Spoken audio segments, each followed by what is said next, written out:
Girona is the biggest surprise in football this season. They're currently first in the table with 1 game and 1 point more than second place Real Madrid. The team that played in the second division of Spain 2 seasons ago is now fighting for the title of La Liga. Now, would you believe me if I told you that their success is very closely linked to Manchester City? How is this possible? You will find out in this video, so sit back, relax, and let's dive in.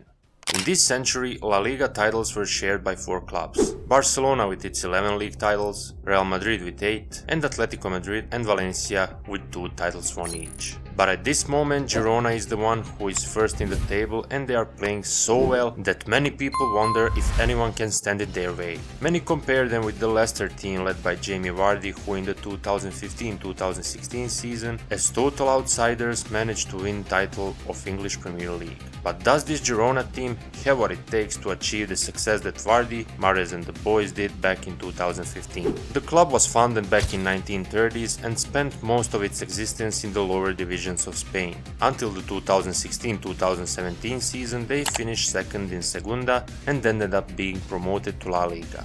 The season after that, City Football Group buys 47% of the ownership of Girona. They became a member of a group of clubs run by holding company owned by Sheikh Mansour. But was that enough for Girona, and is that the reason why they are playing so well? Well, even though Manchester City promised to help them by letting them have few players on loan, that didn't happen and Girona was relegated back to Segunda again, and City in return took one of their best players back then, Pedro Porro. Girona spent the next 3 seasons in the second division, and in 2021 they are returning to La Liga under the leadership of coach Michel Sanchez. Although many bookmakers predicted their instant return to Segunda, Girona surprised everyone and finished well above expectations, sitting comfortably in the 10th place of La Liga at the end of the season.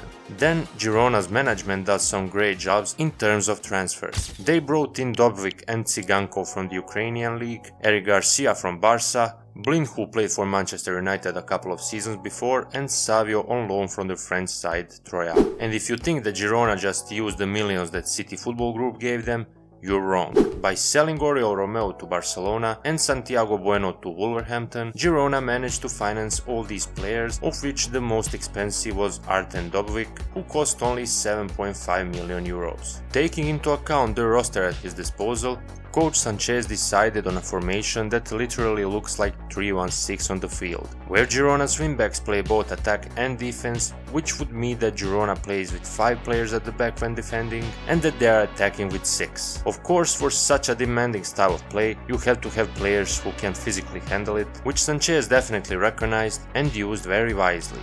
That Girona's success is not just luck is also shown by the fact that they do not get through the games with minimal results. In fact, Girona are the club that have scored the most goals in La Liga so far, with 52 in just 22 games, an average of roughly 2.3 goals per game. This is significantly more if you compare Leicester's team from 2015. They also scored 4 goals each game against Barcelona and Atletico Madrid, and the only club they lost to this season was Real Madrid at the end of September, at the very beginning of the season.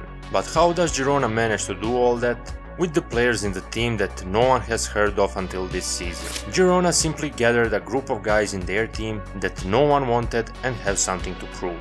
Pablo Gazzaniga, their goalkeeper, failed in Tottenham and later in Fulham.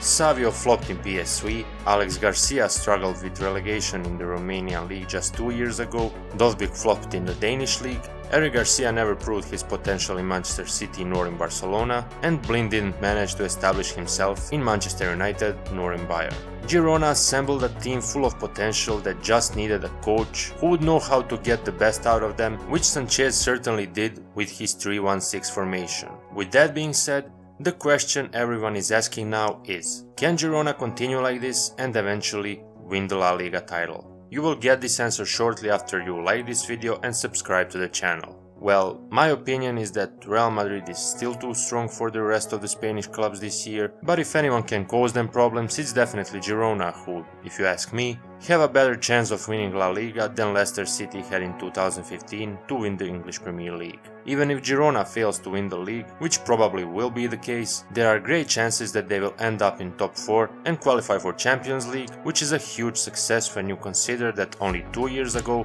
they played in 2nd division of Spain. However, Girona's story is surely what makes us fans of real football happy. Football that is played for the love and not for money. It will be interesting to watch Girona in the coming seasons, because if they continue to work like this with their players, they will surely be the main competitors for the La Liga title in the coming period.